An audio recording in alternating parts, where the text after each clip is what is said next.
Hey everybody, welcome to the Take Shape for Life Habits of Health call tonight. We are Amber and Jared Smithson, certified health coaches. And for all of you who are brand new joining us for the first time, welcome, welcome. And we're glad that you're here. So this call is basically for anybody. It's for clients, it's for health coaches, health professionals, anyone who wants to really incorporate the habits of health into their life for the long term. And so you might hear questions or things from all of the above. So some people might be in 5 and 1 weight loss, other people are on 4 and 2 or 3 and 3 in maintenance, transition, all of the above. So for everyone who's on, welcome, welcome. So one of the things that we wanted to focus on tonight is how your body and your stance and how you present yourself can affect your program. Yeah, there's a lot of research out there that, we've all heard that the body follows the mind, right?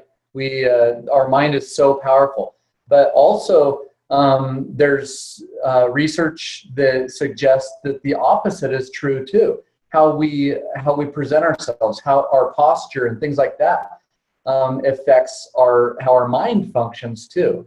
So we're actually going to share a few things, and the things that we're sharing actually come from one of my very favorite TED Talks from a gal by the name of Amy Cuddy. And I just wanted to kind of share her story first, and how it plays out in what we're going to share with you. Because our health is a lifelong journey, right? Many of us go through a weight loss phase, but once you reach that healthy weight on the scale, what do you do the next morning? You do the same thing over again.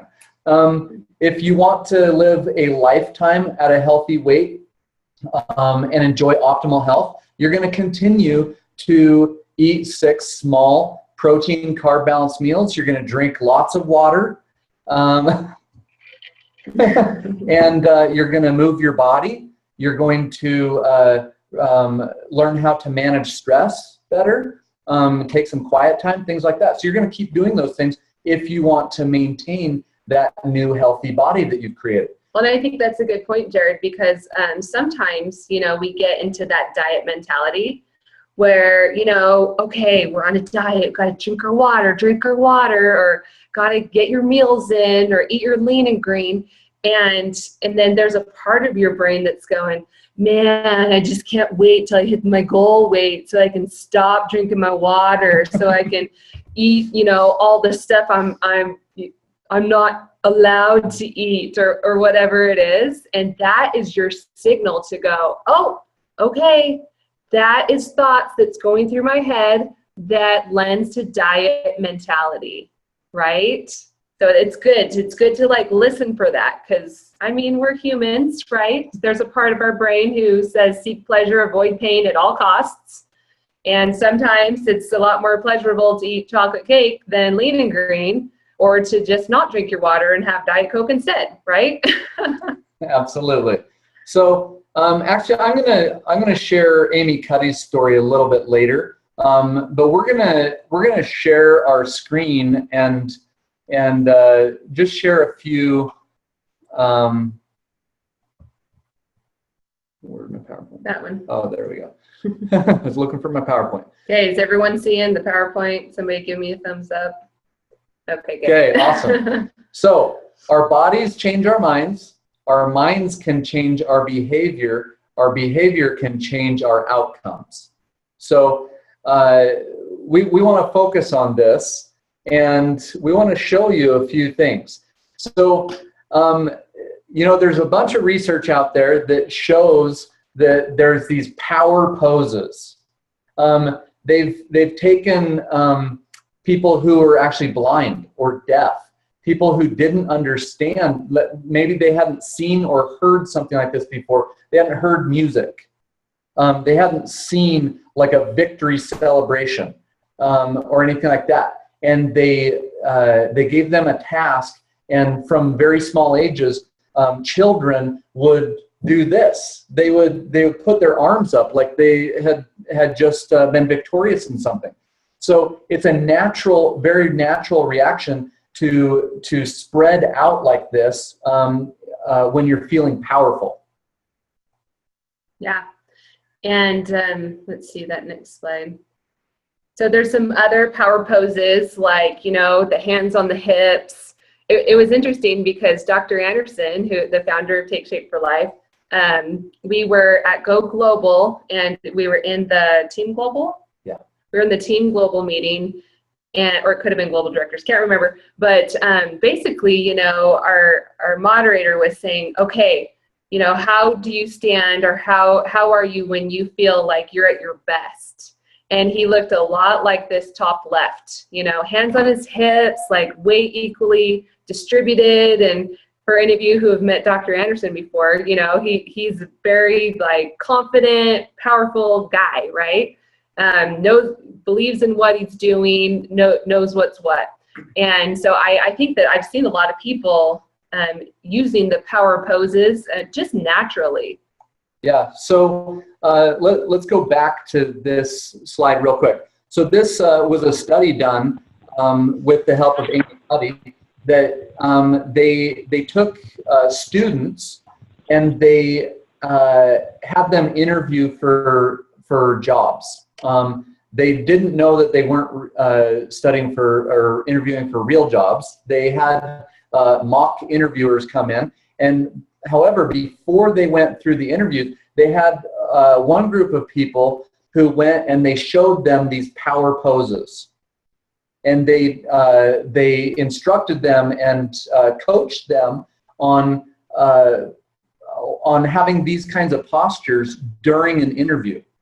And then there was others that they didn't give as much coaching to, and those were some of the poses that they saw in those interviewees, where they were folding their arms, and when they weren't sure of an answer, they would put their hand on their neck or their face. They would slouch forward or roll their shoulders, and the interviewers would grade them on who they would prefer. But they also, it wasn't just many of them gave the same answers and so forth. So it's very interesting how when we feel confident versus when we are unsure of our actions.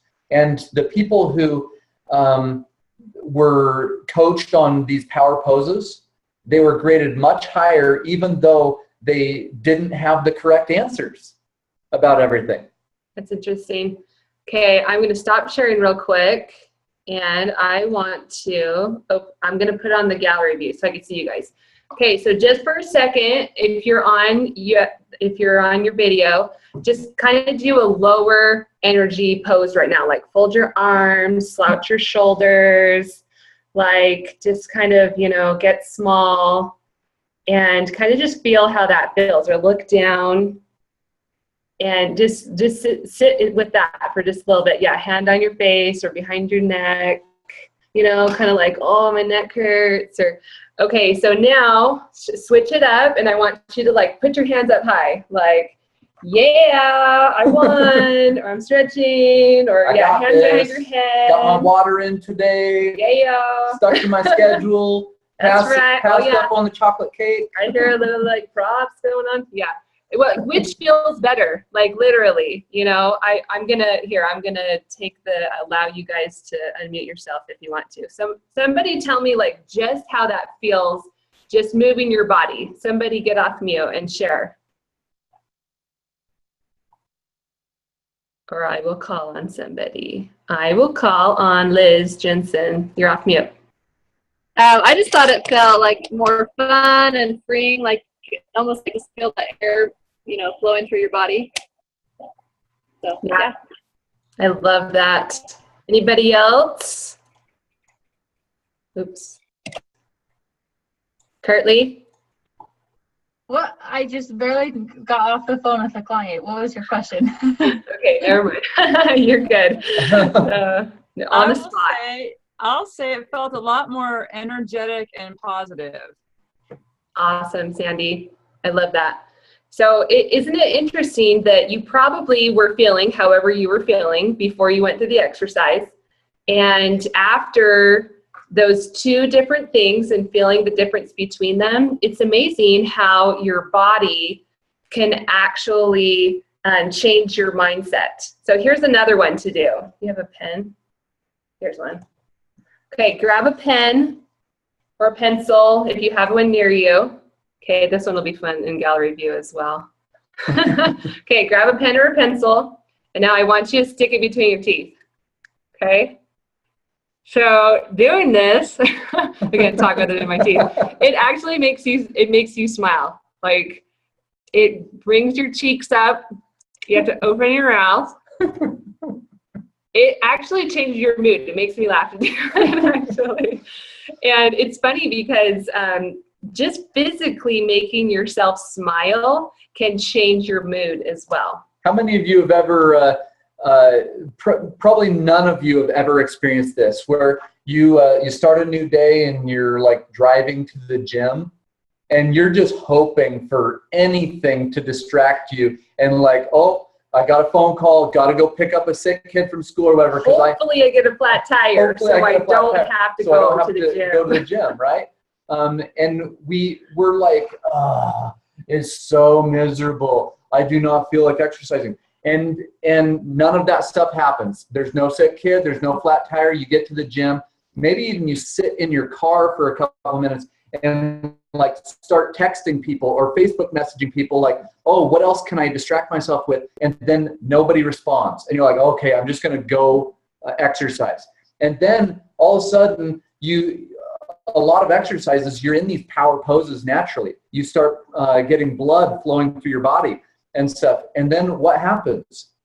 You get happy.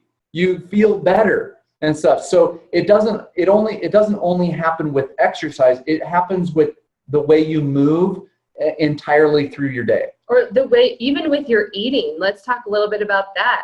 You know, like what's your body language? Like, oh, I'm making my lean and green and I'm so tired of chicken, or you know what I mean? Or I'm making my brownie up. Oh my gosh, I can't believe I get to eat brownies and get healthy at the same time. You know what I mean? Like, what is your body language connected to what you're doing with your program, right?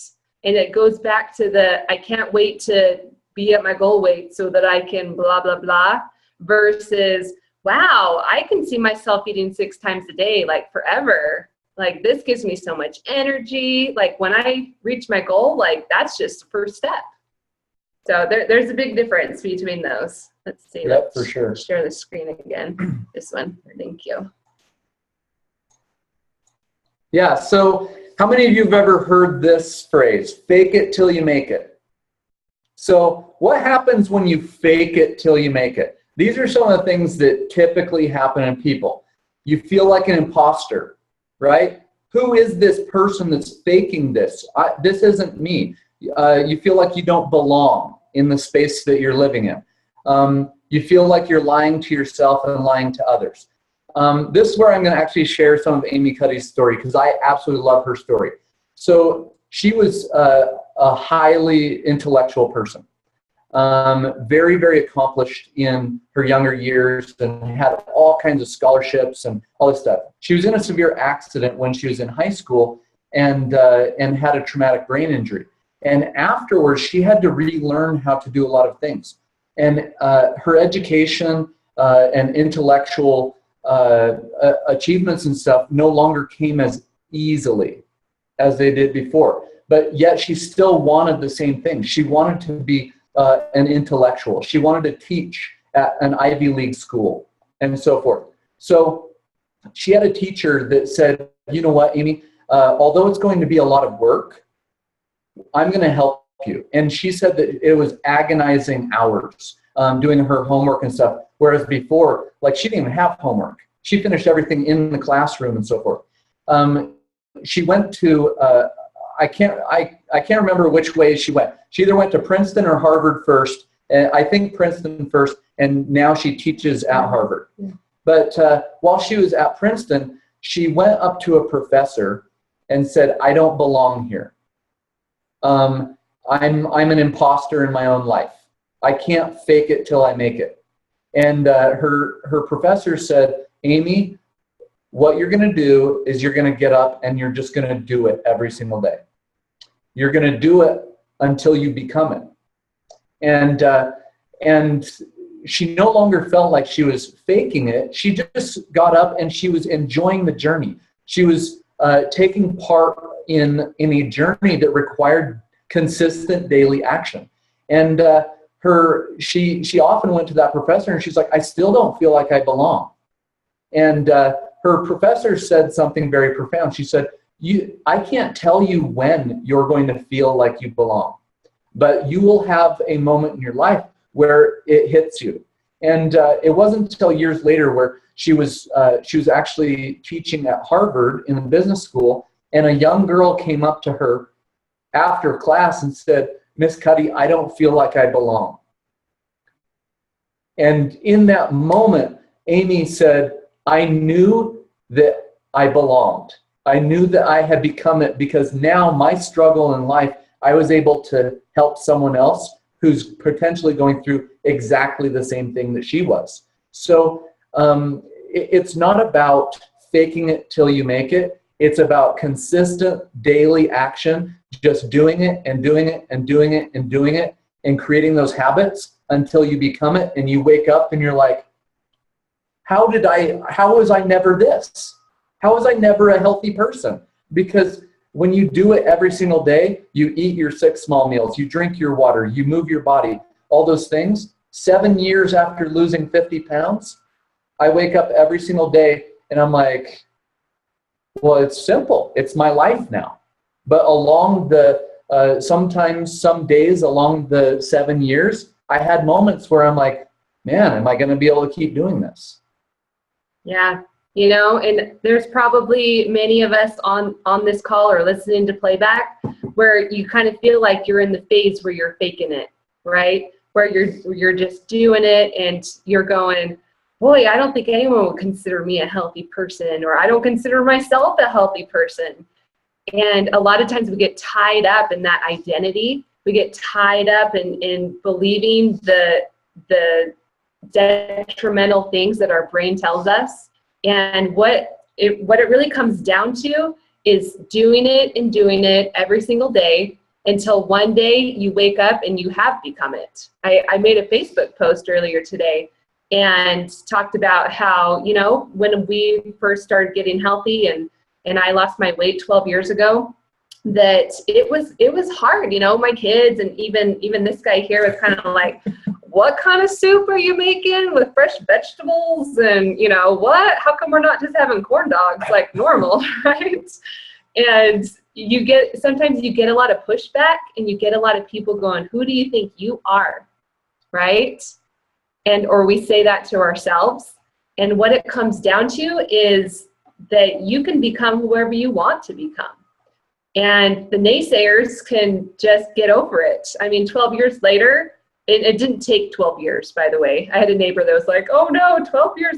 No, it was probably just like a year. I don't know, a year. They were used to healthy dinners and things like that. But now it's like, we had salmon and salad last night for dinner. Kids just eat it and go on their merry way. They don't think, oh, we're having a healthy dinner tonight. And tonight we had Asian chicken salad, and they ate it. Even the neighbor kid, who's our fourth child. We could have a fifth. Ate it too. And it wasn't like it's healthy dinner. It's just normal dinner. And I realized something. I was like, you know what? It's different now. And it's nice. And it's good. We became it because we just did it every single day. So we want to share one last slide in our slideshow. And this is, if you do it day after day after day, this is what you can become, right? You can become Superman and Wonder Woman of health. And and those are their power poses. So on a daily basis, don't fake it. Just do it and do it and do it, and make sure that you are being mindful of how you're carrying yourself in that process, whether you're with people or even when you're alone. Go in front of the mirror and practice some power poses and tell yourself, I'm powerful. I can make good decisions when it comes to my health. And oftentimes with our clients, we talk, the little angel on the shoulder in movies and stuff. Well, maybe that's the healthy you. What would the healthy me do? And the healthy me is standing there like Superman and Wonder Woman with the hands on the hips saying, hey, I know I've got this. And I've got a lot of support around me. My health coach, other health coaches, other people who are on the journey, family members, friends who all want me to be successful, not just short term, but lifelong. Yeah, and that's another good point, is the support that you surround yourself with, and I think that, we talk about support being twofold. It's, are you reaching out to your support network? Are you calling your coach? Are you, maybe you're in a Facebook group, maybe the Health Games, whatever it is, that are you reaching out to that support? And then the other side of it is, are you providing support to somebody? Are you paying that forward? Are you talking to somebody about what they can do to improve things? Are you bringing people into your sphere? Because you're going to be that much more likely to be successful when you're surrounding yourself with people who have similar goals. So there's a plug right there for becoming a health coach too. Health coaches with our company, 5 times more likely to reach and maintain their healthy weight. Right there, that's pretty awesome. So I want to open it up. Does anybody have any questions or want to share an aha moment or anything else? Let's see. I want to make sure that you guys can unmute yourselves. Yep, you can unmute yourselves or raise your hand.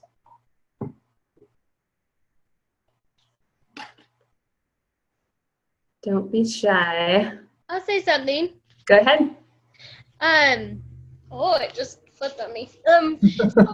When you had us do the different poses, Amber, it kind of, I've heard this before about, power poses and different things like that, but something I noticed when doing it was just the nature of a power pose is more open, and it just naturally opens up your lungs and your diaphragm and everything. So you get way more oxygen, and it seems like, lately I've been trying to focus on deep breathing when I get stressed or when I get emotional or, something like that. And so it was kind of a similar feeling to me, just opening that chest cavity and doing a different pose was a similar effect as deep breathing, just really taking all that oxygen in and taking a step back and really thinking. And so that was just an aha for me. Awesome, Carrie Ann. I love that. Isn't that true? Our bodies are always better when we're getting more oxygen. I have my kids breathe when they're all stressed out too. They're like, no. I have them do deep breathing. Who else has a comment, aha moment, or a question? I have a thought. Go ahead, Curtly. I was actually talking to a client today, and we realized that she didn't, it's, the black and white when you really want to be healthy and then you make a mess up and you throw it all away. She realized she wasn't valuing the moment. She only valued a whole day. If she couldn't be healthy for a whole day, then who cares? And when we say that out loud, we just laughed. And so we talked about, well, why don't we discover how to really value the moment that you're in so that you can choose to be healthy and choose to treat your body with respect and feel good. So I think that was a big moment for me and her this week. Awesome. The stop challenge choose, right? Stop and think about the thoughts that are coming into your head. Take a deep breath and then choose the outcome that you want. And I love, that's a huge value of a health coach, is being able to point that out to somebody, right? Like, oh, is that what you're thinking? And they go, oh, I never thought about it. That's awesome. Anyone else have an aha or comment or question.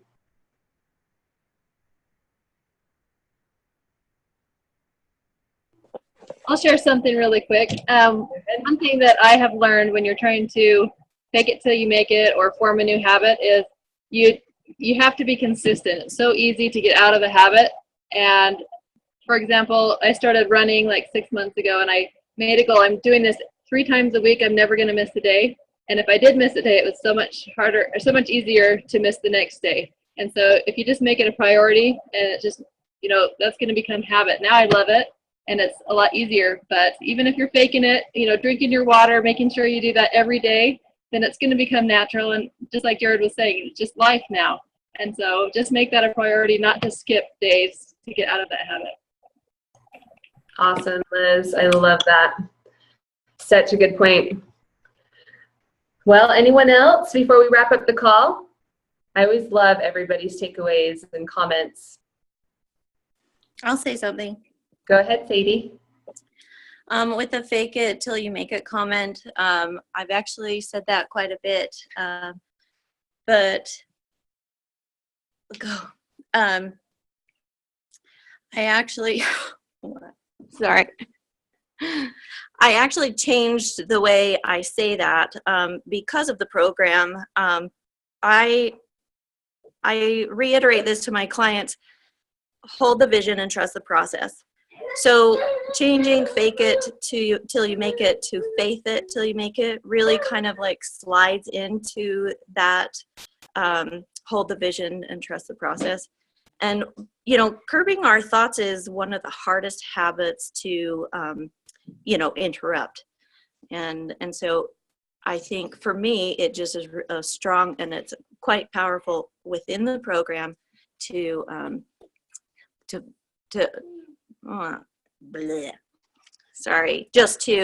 really keep that in mind. Faith, trust in the process. So I love that. That's so good. Faith it till you make it. That's going to be all over Facebook now. You realize that, right, Sadie? Nicely done. I love that. I think that's the perfect thing to end on, is just really trusting that process and, calling your coach, doing the things that are just set out for you. It's, it's simple, but it isn't always easy. And so really just trusting that process. And so thank you, everybody who hopped on tonight, and just keep on keeping on. We're out here to help America get healthy, and that's just one person at a time. So thanks, guys. See ya.